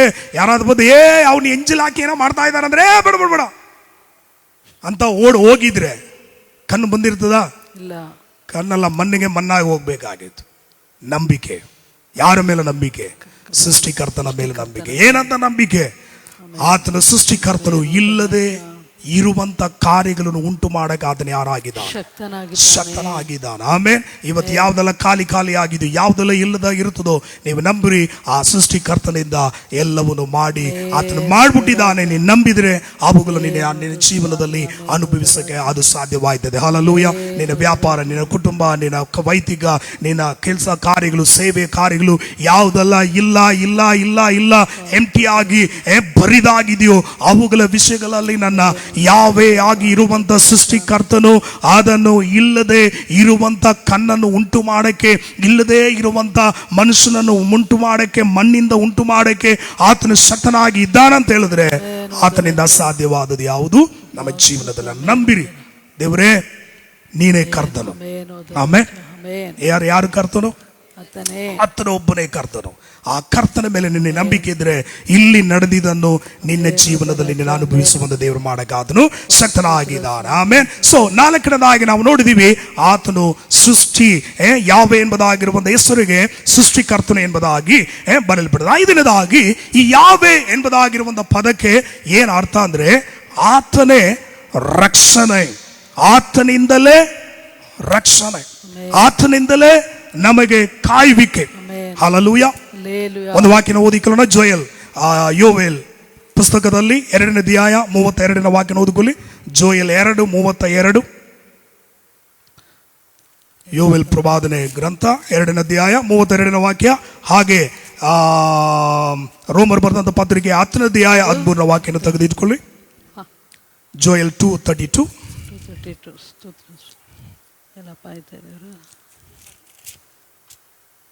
ಆದರೂ ಯೆಹೋವನ ನಾಮವನ್ನು, ಯಾರ ನಾಮವನ್ನು? ಯೆಹೋವನ ನಾಮ, ಯೆಹೋವ ಯಾವೇ, ಆಮೇಲೆ ಕರ್ತನ ನಾಮವನ್ನು ಹೇಳಿಕೊಳ್ಳುವ ಎಲ್ಲರೂ ರಕ್ಷಣೆಯಾಗುವುದು. ಏನಾಗುವುದು? ರಕ್ಷಣೆಯಾಗುವುದು. ಯಾರ ನಾಮವನ್ನು ಹೇಳಿಕೊಳ್ಳುವವರಿಗೆ? ಯೆಹೋವನ ನಾಮ. ಯೆಹೋವನ ನಾಮ. ಯೆಹೋವನು ಯಾವೇ, ಆ ನಾಮ ಯಾರ್ದು? ಆಮೆನ್. ಯೇಸು ಕ್ರಿಸ್ತನು. ಸರಿ, ಇಲ್ಲಿ ನಾವು ಓದಿಕೊಳ್ಳೋಣ. ರೋಮರ 10:13 ಓದಿಕೊಳ್ಳೋಣ. ರೋಮರ 10:13. 10:13. ಕರ್ತನ ನಾಮವನ್ನು ಹೇಳಿಕೊಳ್ಳುವ ಎಲ್ಲರಿಗೂ ರಕ್ಷಣೆ ಆಗುವುದು ಎಂದು ಬರೆದಿದೆ. ಯೋವೇಲ್ ಪ್ರವಾದನೆಯಲ್ಲಿ ಬರೆಯಲ್ಪಟ್ಟಿರುವಂತಹ ಮಾತನ್ನು ಪೌಲನು ಇಲ್ಲಿ ಹೇಳ್ತಿದ್ದಾನೆ. ಯೆಹೋವನ, ಅಥವಾ ನಾನು ಹೇಳ್ತೀನಿ ಯೆಹೋವನು, ಯಾವೇ, ಕರ್ತನು ಎಲ್ಲ ಒಂದೇ. ಆ ಕರ್ತನ ನಾಮವನ್ನು ಯಾರು ಹೇಳಿಕೊಳ್ಳುತ್ತಾರೆ, ಬಾಯಿ ತೆಗೆದು ಆತನ ನಾಮವನ್ನು ಉಚ್ಚಾರಣೆ ಮಾಡುತ್ತಾರೋ ಅವರಿಗೆ ಯಾವುದು ಗ್ಯಾರಂಟಿ? ರಕ್ಷಣೆ. ಸ್ವಲ್ಪ ಜೋರಾಗಿ ನೋಡೋಣ. ಆಮೆನ್. ಸೊ ನೀನು ನಾನು ರಕ್ಷಣೆ ಹೊಂದಿರುವಂತ ಆ ಕರ್ತನ ನಾಮ ಯಾವುದು? ಕರ್ತನಾದ ಯೇಸು. ಅಷ್ಟೇನಾ? ಯೇಸು ಕ್ರಿಸ್ತನು. ಹಲ್ಲೆಲೂಯಾ. ಆಮೆನ್. ಆಮೆನ್. ಫಿಲಿಪಿಯರು ಬರೆದಂತ ಪತ್ರಿಕೆ 2ನೇ ಅಧ್ಯಾಯ 9ರಿಂದ ವಾಕ್ಯ ಓದಿಕೊಳ್ಳೋಣ. ಫಿಲಿಪಿಯರು 2:9-11. 2:9 ಓದಿಕೊಳ್ಳೋಣ. ಈ ಕಾರಣದಿಂದ ದೇವರು ಆತನನ್ನು ಅತ್ಯುನ್ನತ ಸ್ಥಾನಕ್ಕೆ ಏರಿಸಿ ಎಲ್ಲಾ ಹೆಸರುಗಳಿಂದ ಶ್ರೇಷ್ಠವಾದ ಎಲ್ಲಾ ಹೆಸರುಗಳಿಂದ ಯಾವೇ, ಯೆಹೋವ, ಎಬಿನೇಜರ್, ಎಲ್ರೋಯಿ, ಯೆಹೋವ ನಿಸಿ, ಎಲ್ಲಾ ಹೆಸರುಗಳಿಗಿಂತ ಶ್ರೇಷ್ಠವಾದಂತ ಹೆಸರು. ಆ ಶ್ರೇಷ್ಠವಾದಂತ ಹೆಸರನ್ನು ಆತನಿಗೆ ದಯಪಾಲಿಸಿದ. ಆ ಶ್ರೇಷ್ಠವಾದ ಹೆಸರು ಯಾವುದು? ಕರ್ತನಾದ ಯೇಸು. ಬಾಯಿ ತೆಗೆದು ಹೇಳ್ರಿ, ಕರ್ತನಾದ ಯೇಸು. ಆಮೆನ್. ಯಾವುದು ಆ ಹೆಸರು? ಆ ಕರ್ತನ ಹೆಸರು ಯಾವುದು? ಯೇಸು ಚಪ್ಪಾಳೆ ಹೊಡೆದು ಯೇಸು ನಾಮದಲ್ಲಿ ಹಲ್ಲೆಲೂಯಾ. ಆ ಶ್ರೇಷ್ಠವಾದ ನಾಮವನ್ನು ಅವರಿಗೆ ಕೊಟ್ಟು ದಯಪಾಲಿಸಿದ್ದಾನೆ. ಆದುದರಿಂದ ಸ್ವರ್ಗ ಮೃತ್ಯು ಪಾತಾಳಗಳಲ್ಲಿ ಇರುವ ಎಲ್ಲವೂ ಯೇಸುವಿನ ಹೆಸರನ್ನು ಹೇಳಿ ಹೆಸರಿನಲ್ಲಿ ಅಡ್ಡಬಿದ್ದು ಯೇಸು ಕ್ರಿಸ್ತನನ್ನು ಒಡೆಯನೆಂದು. ಯಾರೆಂದು? ಒಡೆಯನೆಂದ್ರೆ ಮೊದಲೇ ನಾನು ಏನ್ ಹೇಳಿದೆ? ಕರ್ತನು ಎಂದು. ಎಲ್ಲ ಹೇಳ್ರಿ, ಒಡೆಯನಂದ್ರೆ ಏನರ್ಥ? ಕರ್ತನು. ಯಾವೇ ಅಂದ್ರೆ ಏನರ್ಥ? ಕರ್ತನು. ಯೆಹೋವ ಅಂದ್ರೆ ಏನರ್ಥ? ಕರ್ತನು. ಆ ಒಡೆಯನಾಗಿರುವಂತ ಆ ಯೇಸುವಿಗೆ ಆ ಕರ್ತನ ನಾಮವನ್ನು ಕರ್ತನೆ ಎಂದು ಪ್ರತಿಜ್ಞೆ ಮಾಡಿ ತಂದೆಯಾದ ದೇವರಿಗೆ ಘನವನ್ನು ಸಲ್ಲಿಸುವುದು. ಆಮೆನ್. ಪಾತಾಳ, ಪರಲೋಕ, ಎಲ್ಲಾ ಲೋಕಗಳಿಗೂ ಮೇಲಾಗಿರುವಂತ ಒಂದು ನಾಮ. ಅದು ಯಾವ ನಾಮ? ಯೇಸು. ಆ ಯೇಸು ನಾಮ, ಅದು ಆ ಯೇಸುವಿನ ನಾಮವೇ ಏನಾಗಿದೆ? ಕರ್ತನಾಗಿದೆ. ಆ ಕರ್ತನಾಗಿರುವಂತ ನಾಮವನ್ನು ಯಾರು ಹೇಳ್ಕೊಳ್ಳುತ್ತಾರೋ ಅವರಿಗೆ ರಕ್ಷಣೆ ಗ್ಯಾರಂಟಿ. ಆಮೆನ್. ಹಲ್ಲೆಲೂಯಾ. ಇದು ನಂಬದೇ ಇರುವವರಿಗೆ ಹುಚ್ಚು ಮಾತು. ಏನ್ ಮಾತು? ಮೆಂಟಲ್ ಮಾತು. ಆದ್ರೆ ನಂಬುವಂತ ಅದು ಯಾವನಾಗಿರ್ಲಿ ಅವನಿಗೆ ಅದು ಯಾವುದಂದ್ರೆ ದೇವರ ಬಲ ಸ್ವರೂಪವಾಗಿದೆ. ಆಮೆನ್. ಹಲ್ಲೆಲೂಯಾ. ನಿಜ ನಂಬ್ತಾ ಇದ್ದೀರಿ? ಆಮೆನ್. ಆ ಕರ್ತನೆ ನಮ್ಮ ಯೇಸು ಆಗಿದ್ದಾರೆ. ಹಲ್ಲೆಲೂಯಾ. ಸರಿ, 6ನೇದಾಗಿ ನಾವು ನೋಡಿಕೊಳ್ಳೋಣ, ಸಮಯ ಉಳಿದಿರುವುದರಿಂದ. ಆ 6ನೇದಾಗಿ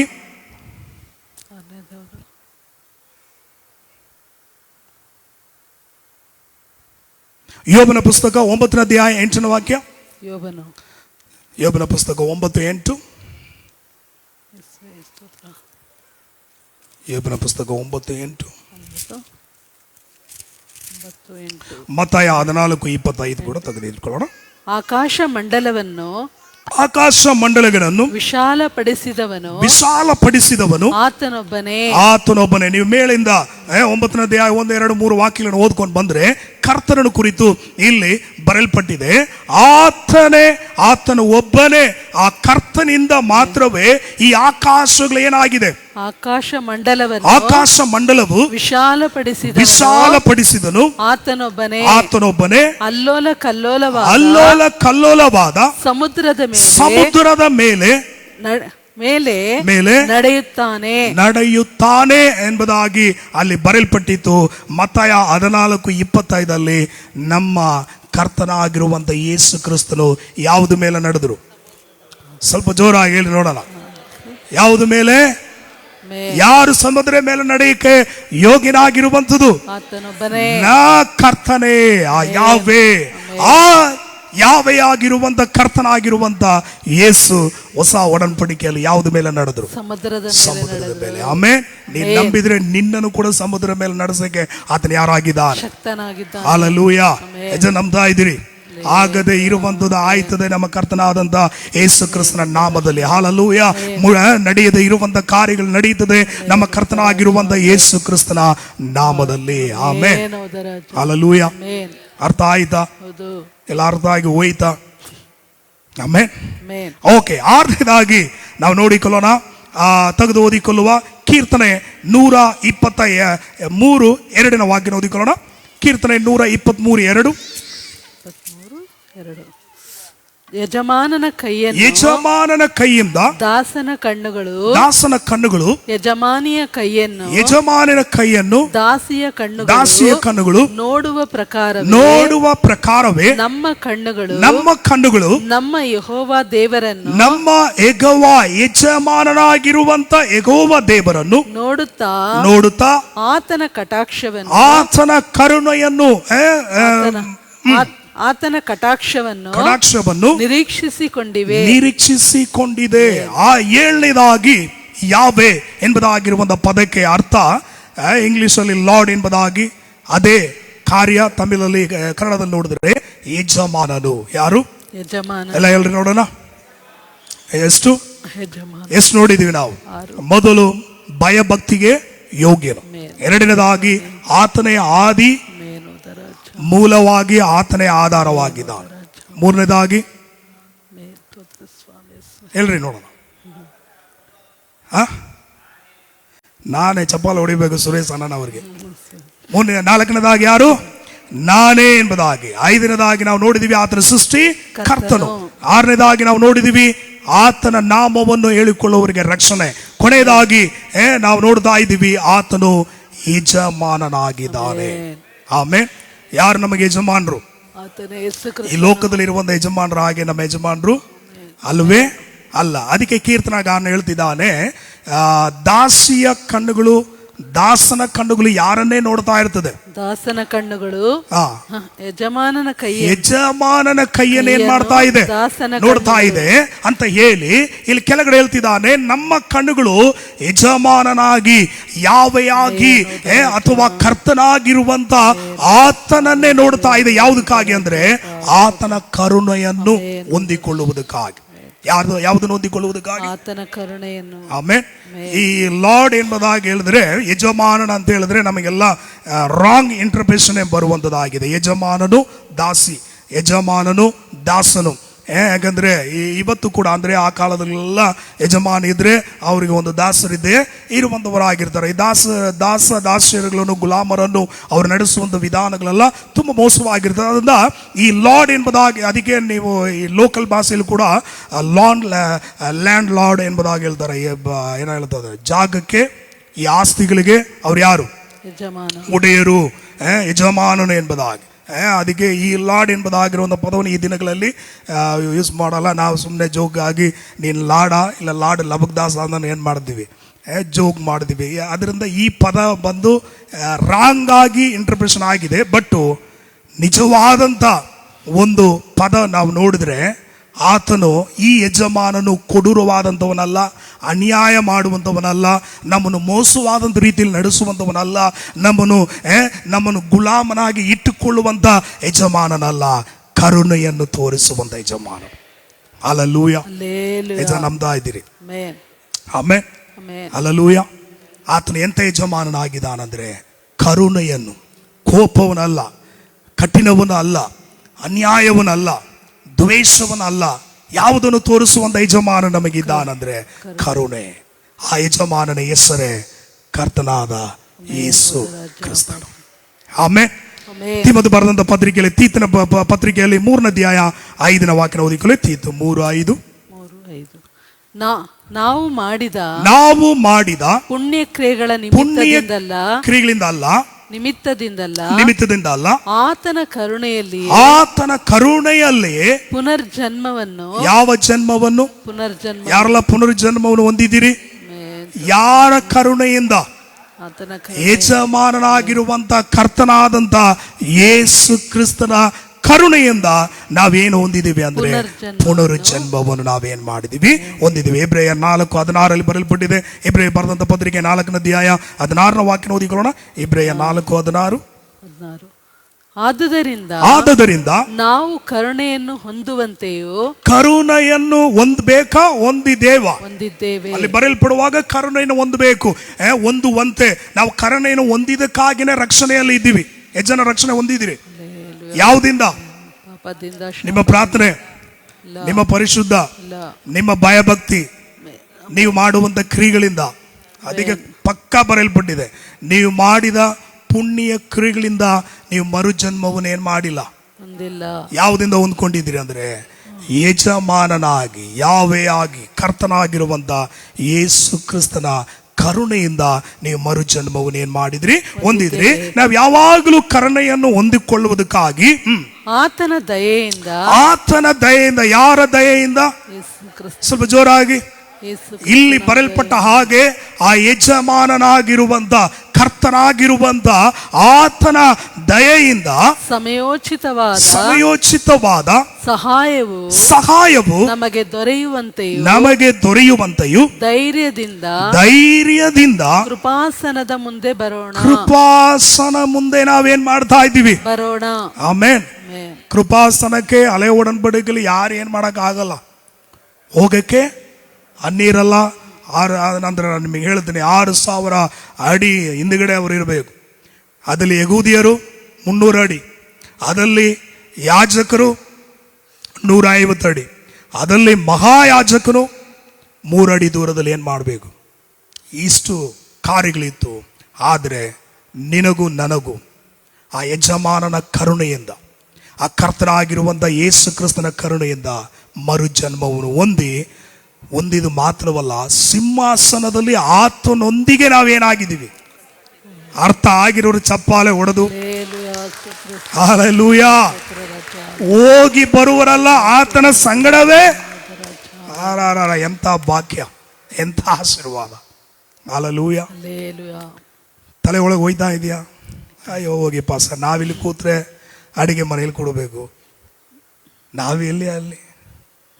ಇದು ಡೂಪ್ಲಿಕೇಟ್, ಇದು ಫೇಕ್. ಒರಿಜಿನಲ್ ಬಂದು ನೀವು ಯಾರ ಜೊತೆಲಿ ಇದ್ದೀರಿ?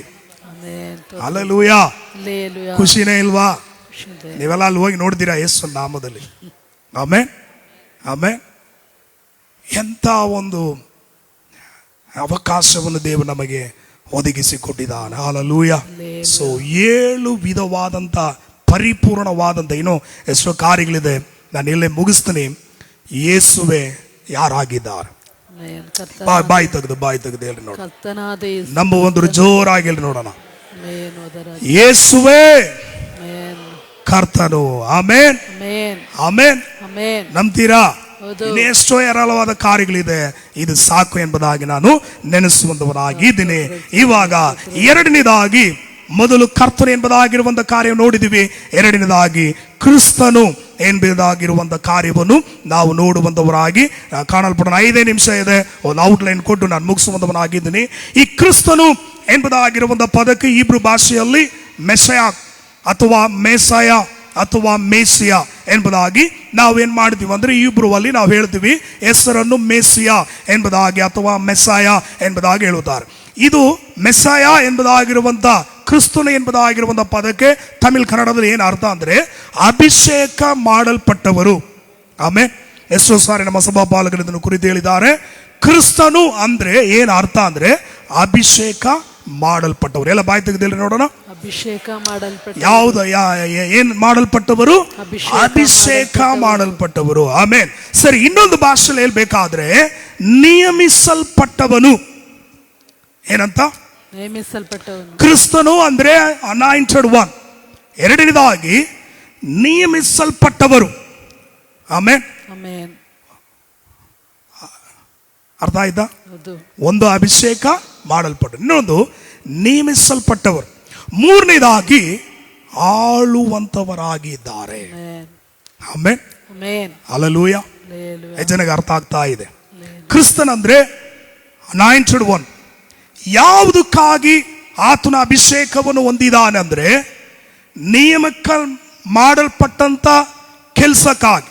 ಆ ನೇಮಕ ಮಾಡಲ್ಪಟ್ಟಂತ ಕೆಲಸ ಯಾವುದು? ಇಡೀ ಕಾರ್ಯಗಳನ್ನು ಎಲ್ಲವನ್ನು ಆಳುವಂಥದ್ದೇ ಆತನಿಗೆ ಕೊಡಲ್ಪಟ್ಟಿರುವಂಥ, ನೇಮಕ ಮಾಡಲ್ಪಟ್ಟಿರುವಂಥ ಕಾರ್ಯ. ಆಳುವುದಕ್ಕಾಗಿ ಅಭಿಷೇಕ ಮಾಡಲ್ಪಟ್ಟವನೇ ನಮ್ಮ ಕರ್ತನಾದಂಥ ಯೇಸು ಕ್ರಿಸ್ತನಾಗಿದ್ದಾನೆ. ಹಲ್ಲೆಲೂಯಾ. ಅರ್ಥ ಆಯ್ತಾ? ಅರ್ಥ ಆಯ್ತಾ? ಅರ್ಥ ಆಗಿದೆ. ಆಮೆನ್. ಈ ಅಭಿಷೇಕ ಯಾವಾಗ ಬಂತು ಅಂತ ಹೇಳಿದ್ರೆ ಜ್ಞಾನೋಕ್ತಿಗಳು 8:23 ಓದ್ಬೇಡ್ರಿ, ನಂತರ ಅದು ನೋಡಿಕೊಳ್ಳೋಣ. ರೋಮರ್ 8 ಜ್ಞಾನೋಕ್ತಿಗಳು 8:23 ಬರಲ್ಪಟ್ಟಿದೆ, ಅನಾದಿಯಾಗಿ ಅಂದ್ರೆ ಆದಿಯಲ್ಲೇ ನಾನು ಅಭಿಷೇಕ ಮಾಡಲ್ಪಟ್ಟಿದ್ದೇನೆ ಎಂಬುದಾಗಿ. ಹಲ್ಲೆಲೂಯಾ. ಏನಕ್ಕಾಗಿ ಅಭಿಷೇಕ, ಏನಕ್ಕಾಗಿ ಅಂತ ಹೇಳಿದ್ರೆ ಈ ಪದಕ್ಕೆ ಇಷ್ಟು ಅರ್ಥಗಳಿದ್ರು ಕೂಡ ಇದರಲ್ಲಿ ಇನ್ನೊಂದು ಅರ್ಥ ಯಾವುದಂದ್ರೆ ಆತನು ರಾಜನಾಗಿ ಆಳ್ವಿಕೆ ಮಾಡುವುದಕ್ಕಾಗಿ ಅಭಿಷೇಕ ಮಾಡಲ್ಪಟ್ಟವರು ಎಂಬುದಾಗಿ. ಆಮೇಲೆ ರೆವಲೇಷನ್ 19:16 ಬರೆಯಲ್ಪಟ್ಟಿದೆ, ಆತನು ರಾಜಾದಿರಾಜನಾಗಿದ್ದಾನೆ, ಆತನ ರಾಜ್ಯಕ್ಕೆ ಅಂತ್ಯವೇ ಇದೆಯಾ? ಇದೆಯಾ? ಆಮೇಲೆ ನೋಡಿ, ಭೂಮಿಯಲ್ಲಿ ಎಷ್ಟೋ ರಾಜ್ಯಗಳು ಬಂದು ಹೋಗಿದೆ, ಹೆಚ್ಚು ಕಡಿಮೆ 7 ವಿಧವಾದಂತ, ಇಲ್ಲಿವರೆಗೂ 6 ವಿಧವಾದಂತ ರಾಜ್ಯಗಳು ಬಂದು ಹೋಗಿದೆ. ಅದರಲ್ಲಿ ನಾವು ನೋಡಬೇಕಂದ್ರೆ ಮೊದಲನೇ ರಾಜ್ಯವು ಐಗುಪ್ತ ರಾಜ್ಯ ಎಂಬುದಾಗಿ ಹೇಳ್ತಾ ಇದ್ದಾರೆ, ಎರಡನೇದಾಗಿ ಸಿರಿಯ ರಾಜ್ಯ, ಮೂರನೇದಾಗಿ ಬಾಬಿಲೋನ್ ರಾಜ್ಯ, ನಾಲ್ಕನೇದಾಗಿ ಪೆರ್ಸಿಯಾ ರಾಜ್ಯ, ಐದನೇದಾಗಿ ಗ್ರೇಕ ರಾಜ್ಯ, ಆರನೇದಾಗಿ ರೋಮ್ ರಾಜ್ಯ. ಆಮೆನ್. ಇದು 6 ರಾಜ್ಯಗಳು ಇಲ್ಲಿವರೆಗೂ ರಾಜ್ಯಗಳಿತ್ತು. ಇನ್ನೊಂದು ರಾಜ್ಯ ಬರ್ಲಿಕ್ಕಿದೆ, ಅದು ಯಾವ ರಾಜ್ಯ?